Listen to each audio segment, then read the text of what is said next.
Hello दोस्तों, अरस्तु विज्ञान के इस प्लेटफॉर्म पे आप सभी का स्वागत है। हम लोग इन्वायरमेंटल साइंस पेपर 2 यूनिट 1 देख रहे हैं, जो यूजीसी नेट के लिए बहुत ही इम्पोर्टेंट है। ओके, पिछले लेक्चर में हम लोगों ने हीट ट्रांसफ़र प्रोसेस को देखा था। आज हम लोग मास ट्रांसफ़र देखेंगे। नाम से ही क्लियर है, मास मतलब जिसमें मॉलिक्यूल्स का हेल्प होगा, मॉलिक्यूल्स के कंसंट्रेशन के आधार पे उसका ट्रांसफ़र होगा। तो आइए हम लोग देखते हैं। Mass transfer is characterized by transfer of a substance, किसी भी सब्सटेंस किस लेवल पे, at a molecular scale due to concentration difference और ग्रेडियंट।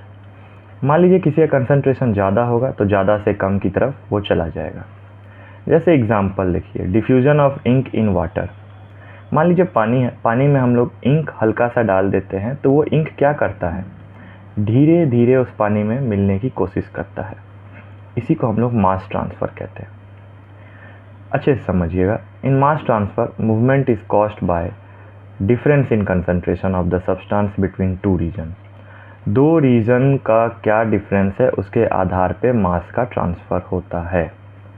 आइए हम लोग जानते हैं। Mass transfer basically deals with transport of species. कैसे? Within a medium across an interface. दोनों को समझते हैं। मान लीजिए शुगर है, sugar dissolved in a cup of tea to sweeten the entire tea cup. चीनी को यदि हम लोग चाय में मिलाएंगे, एक कप चाय में, तो पूरे चाय को मीठा कर देगा। तो वो किसी मीडियम में मिलाया गया है। अब अक्रॉस एन इंटरफेस का मतलब from one medium to another, spreading of food odour in the entire house. मान लीजिए आप खाना को घर में रख देते हैं और उसका सुगंध पूरे घर में फैल जाता है, तो पूरे घर में फैलने को हम लोग अक्रॉस एन इंटरफेस कहते हैं।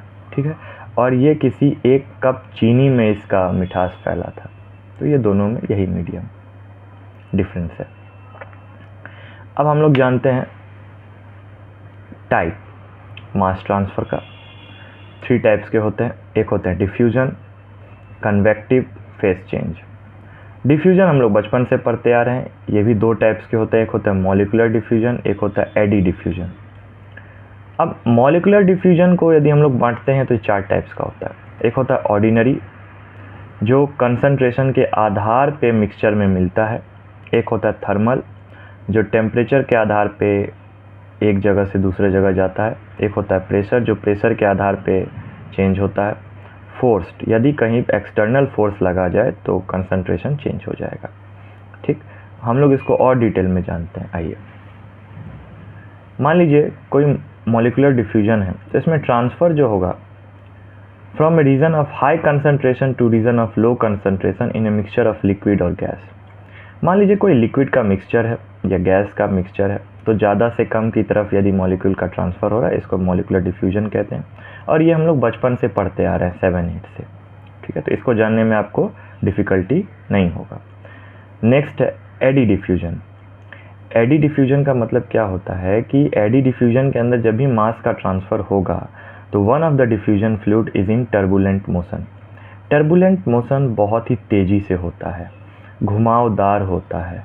मान लीजिए जब हवा चलती है तो बहुत तेज़ी से किसी चीज़ को एक जगह से दूसरी जगह ले जाता है।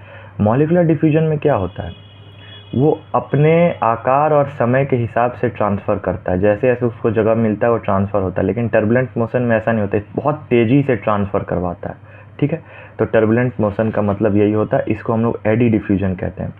यही डिफरेंस होता है, यहाँ से हाई से लो की तरफ जाता है, लेकिन इसमें टर्बुलेंट मोशंस के हेल्प से डिफ्यूजन होता है। अब ये देखिए, टर्बुलेंट मोशंस क्या करता है, इंक्रीज़ कर देता है मास ट्रांसफ़र को। ठीक, और यहाँ पे मैं डिफ्यूजन का एक एग्जांपल बता रखा हूँ कि एक बॉक्स है, बॉक्स में हम सेमी परमेबल मेम्ब्रेन है बीच में, और यहाँ पे मॉलिक्यूल की संख्या बहुत ही ज़्यादा है, हाई कंसंट्रेशन है, और हाई कंसंट्रेशन से मॉलिक्यूल लो कंसंट्रेशन की तरफ चल रहा है। इसी को हम लोग डिफ्यूजन कहते हैं साधारण भाषा में। अब आइए हम लोग जानते हैं कन्वेक्टिव मास ट्रांसफ़र किसे कहते हैं। देखिए, यदि ट्रांसफ़र होता है मूविंग फ्लूइड्स के बीच में, चलते हुए पानी या फ्लूइड्स के बीच में, एंड ए सरफेस और बिटवीन टू इमिसिबल फ्लूइड्स जो कभी मिल ना सके। ठीक है, इमिसिबल फ्लूइड्स का मतलब जो मिलने योग्य ना हो, is termed as convective mass transfer, और ये एक मैक्रोस्कोपिक प्रोसेस होता है। ठीक है, कन्वेक्टिव में क्या होता है, पूरी वो जो लिक्विड है वो मिल नहीं पाएगा लेकिन फिर भी साथ रहता है। Mass transfer by phase change. अब देखिए, mass transfer occurs due to change in the phase of substance. मान लीजिए लिक्विड है, यदि हम लोग उसको गैस पे गर्म करते हैं तो क्या होगा, यदि बॉइलिंग पॉइंट बढ़ेगा तो वो वेपर बन के हवा में उड़ जाएगा। तो इस तरीके से किसी का मास ट्रांसफ़र का फेस चेंज होता है। ठीक, और एक है use of transfer, mass transfer.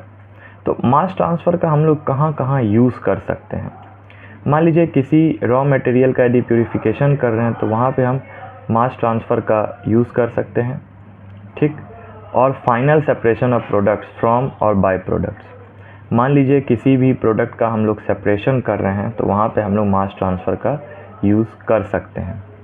ठीक है, तो आज हम लोगों ने मास ट्रांसफ़र के बारे में देखा, जिसमें मास ट्रांसफ़र को 3 टाइप्स में बांटा गया है, डिफ्यूजन, कन्वेक्टिव और फेस चेंज।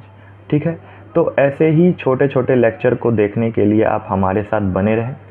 इन्वायरमेंटल साइंस में एक खासियत है कि जो भी टॉपिक होता है वो ज़्यादा लेंदी नहीं है, बहुत ही छोटे छोटे हैं, लेकिन उनके पूरे प्रोसेस को समझना बहुत ज़रूरी है। तो आप मुझे कमेंट में बताएं आपको लेक्चर कैसा लगा, और इन्वायरमेंटल साइंस के एग्ज़ाम तक के लिए आप हमारे साथ बने रहें और आगे भी आप हमारे साथ बने रहें। यदि किसी का JRF या नेट नहीं निकलता है तो कोई बात नहीं, मैं डेली एक न्यू लेक्चर लेके आऊँगा, आप इस टॉपिक को देखते रहें। Thank you.